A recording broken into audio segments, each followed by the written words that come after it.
Two motorcycles idle at a Maltese intersection. The riders wear helmets that obscure their faces. They're watching a hotel entrance across the street, engines running low, barely audible over the Mediterranean breeze. A door opens. A man emerges, squinting against the October sun, pulling sunglasses from his jacket pocket. The motorcycles accelerate. 6 shots shatter the afternoon quiet. The man crumples onto the pavement, blood pooling beneath him. The bikes vanish down narrow alleys before witnesses can process what they've seen. Local police arrive expecting gang violence or robbery. What they find instead is a Palestinian traveling on a forged Libyan passport, a pediatrician who abandoned medicine to architect suicide bombings, a revolutionary intellectual who merged Islamic theology with armed resistance, and a corpse that will trigger diplomatic fury while remaining officially unsolved for 3 decades. Malta, 1995, where a peaceful island became an execution ground. The scene of Fathi Shaqaqi's assassination wasn't chosen randomly. Malta represented something specific in the calculus of intelligence operations. Neither Arab nor Israeli, neither ally nor enemy, just neutral ground where tourists wandered ancient streets and diplomats met in quiet restaurants far from regional tensions. The island had no stake in Middle Eastern conflicts. No reason to expect its sovereignty would be violated by foreign operatives carrying out hits on its soil. That neutrality made it perfect. Shaqaqi felt safe there. That safety was an illusion carefully cultivated by the people preparing to kill him. What makes this operation different from dozens of other targeted killings isn't the method. Shootings are crude compared to the sophisticated poisons and engineered accidents Mossad typically preferred. What makes it significant is who Shaqaqi was and what his death represented. This wasn't eliminating a bomb maker or a logistics coordinator. This was decapitating an ideological movement at the precise moment when that movement threatened to derail the most promising peace process in decades. The timing was everything. The target was everything. And the message sent by killing him in broad daylight on neutral territory was everything. Fathi Shaqaqi didn't begin as a revolutionary. He began as a doctor. Born in 1951 in Rafah refugee camp, he grew up in Gaza's cramped quarters where displacement became identity and humiliation became daily routine. But unlike many who channeled anger into immediate violence, Shaqaqi pursued education. He studied medicine at Zagazig University in Egypt, earning degrees that should have launched a comfortable career treating children. Physics and mathematics fascinated him as much as pediatrics. He was the kind of student professors remembered, not for charisma, but for relentless intellectual curiosity and the ability to connect disparate ideas into coherent frameworks. Egypt in the 1970s was experiencing its own ideological ferment. Secular Arab nationalism was crumbling. The 1967 defeat had shattered confidence in military solutions to Israel's existence. While Nasser's generation blamed imperialism and lack of Arab unity, a new generation was asking different questions. What if the problem wasn't insufficient nationalism, but the wrong kind? What if secular liberation movements had failed because they abandoned Islam? These questions were being asked in university classrooms and mosque study groups across the Arab world. Shaqaqi was listening. Then came 1979. The Iranian Revolution exploded across headlines. Ayatollah Khomeini returning from exile in Paris to overthrow the Shah's regime through mass mobilization and religious fervor. For young Arab intellectuals watching from Cairo and Damascus, this was revelation. Islam wasn't a backward force to be sidelined in the march toward modernity. It could be revolutionary, transformative, capable of toppling Western-backed dictatorships. Shaqaqi became obsessed. He studied Khomeini's writings, analyzed the revolution's tactics, and began formulating his own synthesis. The result was a book that Egyptian authorities immediately banned. Its title alone was provocative. Khomeini, The Islamic Solution and the Alternative. Shaqaqi's thesis was radical for Palestinian politics. He argued that liberation couldn't come through secular nationalism or diplomatic compromise. Only through armed jihad modeled on Iran's revolutionary example could Palestine be freed. He was proposing to graft Shiite revolutionary theory onto Sunni Palestinian resistance, creating something hybrid and dangerous. The book circulated underground, photocopied and passed hand-to-hand among students and activists who saw in it a roadmap they'd been searching for. By 1981, Shaqaqi had moved from theory to practice. Together with Abdulaziz Auda, he founded Palestinian Islamic Jihad. The name itself was a declaration, not liberation organization, not national movement, but jihad. Islamic warfare as sacred obligation. The timing was strategic. Yasser Arafat's PLO was beginning to signal willingness to negotiate with Israel, discussing possible recognition and two-state frameworks. For hardliners, this was catastrophic betrayal. PIJ was created explicitly to reject any accommodation, to maintain armed resistance as the only legitimate response to occupation, and to do so under explicitly religious rather than nationalist ideology. The organization started small. A few dozen committed members operating from Gaza and later from Damascus after Israeli authorities deported Shaqaqi in 1988. But size didn't reflect impact. PIJ pioneered tactics that would define Palestinian resistance for decades. Suicide bombings targeting Israeli civilians, operations designed not for military advantage, but for psychological terror and political disruption. Each attack sent a message to both Israelis and Palestinians. No matter what peace processes politicians negotiated, armed resistance would continue. Compromise was betrayal. Martyrdom was glory. Israeli intelligence tracked Shaqaqi throughout the 1980s. His file grew thick with intercepted communications, surveillance photos, and analysis of PIJ operations. He had been arrested twice, imprisoned for years, interrogated repeatedly. Each time he emerged more committed, his credibility enhanced by his willingness to suffer. Deportation to Lebanon in 1988 was meant to neutralize him by removing his access to Gaza. Instead, it gave him exactly what he needed: direct contact with Hezbollah, face-to-face meetings with Iranian intelligence, access to training camps and weapons pipelines, resources that transformed PIJ from nuisance into strategic threat. From Damascus, under Syrian protection, Shaqaqi built something more sophisticated than a typical militant network. He established connections across multiple countries. Iran provided funding and ideological support. Libya offered safe haven and additional money. Sudan became a transit point for weapons. He traveled constantly, using false passports and diplomatic cover to move between capitals that hosted Palestinian factions as pressure points against Israel. He wasn't hiding in caves. He was operating like a CEO, coordinating operations from hotel rooms and giving interviews to international journalists in fluent English. What made Shaqaqi particularly dangerous wasn't just his operational capability. It was his ability to articulate PIJ's vision to audiences beyond Palestinian militants. He could explain suicide bombings in terms that resonated with Islamic scholars. He could justify violence using frameworks drawn from anti-colonial liberation theory. He could present himself as educated professional rather than wild-eyed terrorist.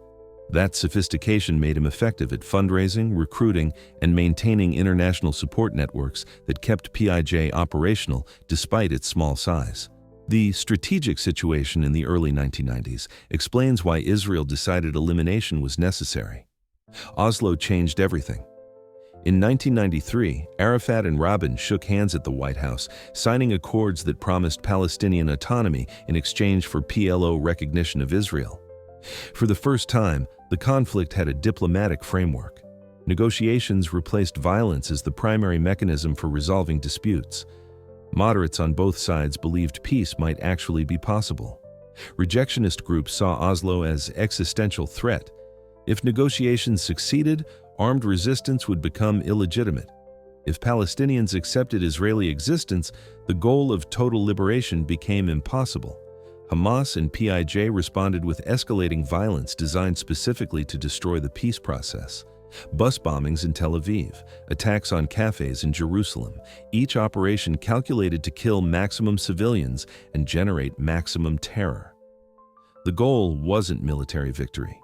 It was derailing diplomacy by making Israelis conclude Palestinians couldn't be trusted as peace partners. Shaqaqi orchestrated some of the most devastating attacks. January 1995, double suicide bombing at Beit Lid Junction killed 21 Israeli soldiers. April 1995, car bomb in Gaza killed 8. August 1995, bus bombing in Jerusalem killed 5. Each operation bore PIJ's signature, each undermined Oslo's fragile legitimacy. Israeli security officials watched casualty numbers climb while peace negotiations stalled. Public opinion shifted against territorial compromise. Political pressure mounted on Rabin to respond decisively. The assessment was unanimous. As long as Shaqaqi lived, coordinating attacks from Damascus, the peace process would remain under assault. The decision to eliminate him came from the highest levels: cabinet discussions, intelligence briefings, legal consultations. The authorization was explicit. Shaqaqi represented immediate danger to Israeli civilians and strategic threat to national interests. His elimination was deemed necessary in proportionate response to ongoing terrorism. The legal framework justifying targeted killings had been developed over decades. Combatants could be killed anywhere, anytime, if conventional law enforcement was impossible. Shaqaqi qualified under those criteria. He was planning attacks, coordinating operations, and operating from jurisdictions where Israeli police couldn't reach him. Malta entered the equation through signals intelligence. Mossad had been monitoring Shaqaqi's communications for months. Phone intercepts revealed he was planning travel to Libya to meet with Gaddafi about funding. The route would take him through Malta for a brief layover. No bodyguards, no security detail, just Shaqaqi traveling alone on a false passport, vulnerable in ways he never was in Damascus or Gaza. The opportunity was too perfect to pass up. The operation was planned with characteristic precision. A small team deployed to Malta days before Shaqaqi's arrival. 2 shooters, 1 driver, support personnel establishing escape routes and monitoring local police communications. The motorcycles were stolen locally to avoid traceable rentals.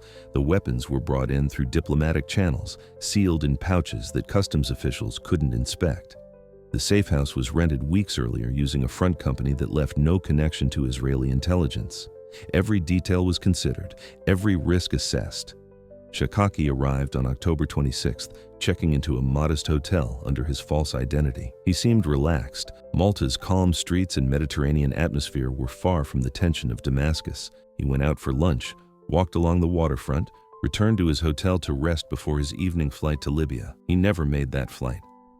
At approximately 2:30 p.m., as he exited his hotel, the motorcycles appeared. The shooters fired from close range, multiple shots to the head and torso, immediate death. The bikes accelerated downside. Streets disappearing into Malta's labyrinth of narrow alleys before police could respond. The immediate aftermath was chaos. Maltese authorities found a dead man with a forged passport. They had no immediate identification, no obvious motive, no suspects. Only when fingerprints were processed did the truth emerge. The victim was Fathi Shaqaqi, founder and leader of Palestinian Islamic Jihad. International wanted terrorist, revolutionary intellectual. And now, a corpse on Maltese pavement. The diplomatic implications were immediate and severe. Malta's government was furious. A foreign intelligence service had violated sovereignty by conducting an execution on Maltese territory. This wasn't war zone. This was peaceful island nation with no involvement in Middle Eastern conflicts. The Prime Minister demanded explanations. The investigation was opened. Interpol was notified. But everyone understood the reality. Israel would never acknowledge responsibility. The operatives were already out of the country. Evidence would lead nowhere. The case would remain officially unsolved while unofficially everyone knew exactly who was responsible and why. Palestinian reaction was predictable. Shaqaqi was immediately declared martyr. Tens of thousands attended funeral processions in Gaza and Damascus. Hamas and other militant groups vowed revenge. Iran condemned the assassination as terrorism. Syria recalled its ambassador to Malta in protest. The rhetoric was fierce, promising retaliation that would make Israel regret its actions. But the reality was more complicated. Shaqaqi's death created a leadership vacuum that PIJ struggled to fill. His successor, Ramadan Shallah, lacked his intellectual sophistication and international connections. The organization continued operating, but its effectiveness diminished. For Israel, the operation achieved several objectives. Shaqaqi's elimination disrupted PIJ operations at a critical moment in the peace process. His death demonstrated reach and resolve. It sent message to other militant leaders that Damascus protection wasn't absolute, that operating from safe havens didn't guarantee safety. The tactical success was undeniable. Whether it achieved strategic goals remains debatable. The peace process continued, but Oslo ultimately failed for reasons having little to do with Shaqaqi's death. Rabin himself was assassinated by Jewish extremists opposed to territorial compromise. Netanyahu's election brought government committed to expanding settlements rather than land concessions. Palestinian terrorist attacks continued, generated by organizations that survived despite losing leaders. The cycle of violence perpetuated, suggesting that eliminating individuals couldn't eliminate the conditions producing those individuals. Critics of targeted killings point to this pattern. Decapitation strategies disrupt but don't destroy ideological movements. Kill the leader and someone else emerges. The ideology persists. The grievances remain. The conflicts continue. Shaqaqi's elimination removed one specific threat, but didn't address the underlying dynamics producing Palestinian militancy. Occupation continued, settlements expanded, violence perpetuated. PIJ recruited new members inspired by Shaqaqi's martyrdom rather than deterred by his death. Defenders argue effectiveness isn't measured by ending conflict, but by preventing specific attacks. Every operation Shaqaqi would have planned never occurred. Lives were saved even if those saved individuals remain anonymous and uncounted. This utilitarian calculus underlies Israel's entire targeted killing policy. Better to act preemptively than respond reactively. Better to eliminate threats before they materialize than to count casualties after attacks succeed. The legal and ethical questions remain contested. Was this legitimate self-defense against active combatant, or extrajudicial execution violating due process and sovereignty? The answer depends entirely on foundational assumptions. If you view Palestinian militants as terrorists engaged in criminal activity, the assassination appears pragmatic, if problematic response to threats conventional systems couldn't address. If you view these militants as resistance fighters against occupation, the assassination appears as state murder, Israel exploiting military superiority to eliminate political opponents without trial. Malta never received satisfactory answers. The investigation officially remains open 3 decades later. No arrests, no charges, no prosecutions. Israel maintains official silence, neither confirming nor denying responsibility. Former Mossad officers have written memoirs describing the operation, but these accounts remain technically unofficial. The truth exists in that strange space where everyone knows but nobody can prove, where operational success insulates perpetrators from consequences, while victims' supporters nurse grievances feeding future conflicts. The broader significance extends beyond one assassination. The operation demonstrated that modern intelligence services can conduct sophisticated operations almost anywhere when properly motivated. It showed that small neutral countries cannot protect people on their territory from determined foreign operations. It revealed limitations of international law when dealing with states pursuing security objectives, regardless of legal niceties. Most importantly, it illustrated the fundamental problem with decapitation strategies. You can kill leaders, but if underlying conditions persist, new leaders will emerge. 3 decades later, Palestinian Islamic Jihad continues operating as a significant militant organization. It maintains Iranian support, conducts regular attacks, and remains a strategic threat. Organizationally, Shaqaqi's elimination failed to achieve lasting disruption. Yet, from Israeli perspective, the operation remained justified. Those years Shaqaqi didn't live represented attacks that didn't happen, lives that weren't lost, terror that wasn't inflicted. The calculus is cold but clear. Preventive action saves lives even when impossible to quantify precisely how many. For Palestinians, Shaqaqi remains controversial even within their own community. Some remember him as visionary, recognizing that armed resistance was necessary. Others view him as extremist, whose tactics undermined Palestinian interests by providing Israeli justification for military action. This internal debate reflects larger tensions about strategy, about the costs of perpetual conflict, about whether armed struggle serves or sabotages liberation. The world has largely forgotten the details of that October afternoon in Malta. Other conflicts captured attention, new crises demanded focus, but the principles embodied in Shaqaqi's assassination remain intensely relevant. Sovereignty versus security, terrorism versus resistance, preemptive action versus rule of law. These questions persist, unresolved and probably unresolvable, as intelligence services continue making calculations about when targeted killings serve strategic interests. What remains is a story without resolution, a case without closure, questions without satisfying answers. Fathi Shaqaqi died on a Mediterranean island, killed by professionals who vanished without trace. His organization survived, his ideology persists, his martyrdom inspires, and the conflict that produced him continues generating new leaders willing to follow the same path, ensuring intelligence services will continue making the same calculations, conducting the same operations, perpetuating the same cycles. The pediatrician who became a revolutionary, the intellectual who ordered suicide bombings, the martyr whose death changed nothing and everything simultaneously. These contradictions embodied in one man lying dead on Malta's cobblestones. The real battlefield was never about geography or military tactics. It was always about competing narratives of justice, resistance, and the acceptable boundaries of violence in pursuit of political objectives. That battlefield remains contested. The war continues, and Shaqaqi's ghost still haunts the calculations. So here's the question for you.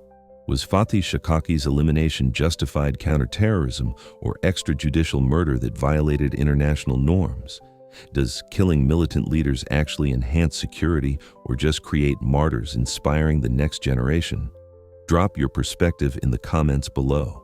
If this deep dive into the machinery of targeted killings made you see the complexity behind official narratives, smash that like button and share this video with someone who needs to understand how power actually operates. Subscribe to the channel because we're peeling back the layers others won't touch, exposing the operations that shaped modern intelligence warfare. Hit that notification bell. The next buried operation is waiting to be uncovered.